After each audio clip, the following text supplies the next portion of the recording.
রাঁধুনি বাংলাদেশের ঐতিহ্যবাহী রান্না।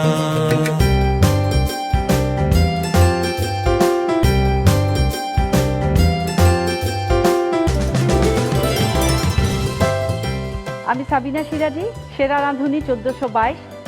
রাঁধুনি বাংলাদেশের ঐতিহ্যবাহী রান্না বইটি থেকে আমি করে দেখাবো পাল্টা ভাজা।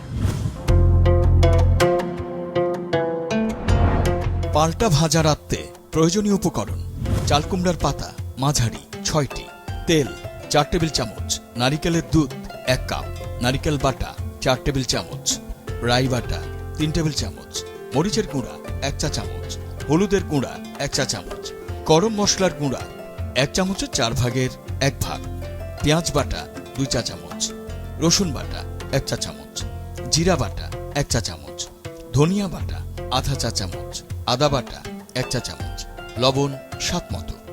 পাল্টা ভাজা রান্না শুরুতে একটি বলে 1 চা চামচ করে রসুন বাটা, আদা বাটা 2 চা চামচ, পেঁয়াজ বাটা আধা চা চামচ, ধনিয়া বাটা 1 চা চামচ, জিরা বাটা ও 3 টেবিল চামচ রাই বাটা, 1 চা চামচ করে মরিচের গুঁড়া ও হলুদের গুঁড়া, 4 টেবিল চামচ নারকেল বাটা এবং স্বাদ মতো লবণ দিয়ে একসঙ্গে মাখান। এখন এই মিশ্রণ 6 ভাগ করে ধুয়ে নরম করে রাখা একটি করে পাতায় 1 ভাগ মাখানো মশলা পুরো পাতায় মাখিয়ে নিন। পাতার কোনা ভাঁজ করে সমান করে নিয়ে 2 পাশ থেকে ভাঁজ করুন। প্রতি ভাঁজে কিছুটা মশলা মাখান। এভাবে 6টি পাতায় মশলা মাখিয়ে নিন। ভাঁজ করা পাতাগুলো দেখতে 3 কোনা হবে।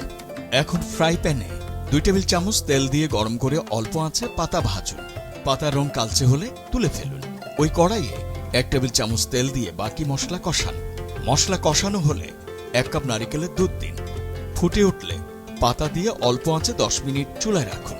তেল ফুটে উঠলে সামান্য গরম মশলার গুঁড়া দিয়ে নামিয়ে গরম ভাতের সাথে পরিবেশন করুন পাল্টা ভাজা। দর্শক, তৈরি হয়ে গেল আমার পাল্টা ভাজা। আশা করি আপনাদের ভালো লেগেছে। ভালো লাগলে বাসায় ট্রাই করবেন। রাঁধুনি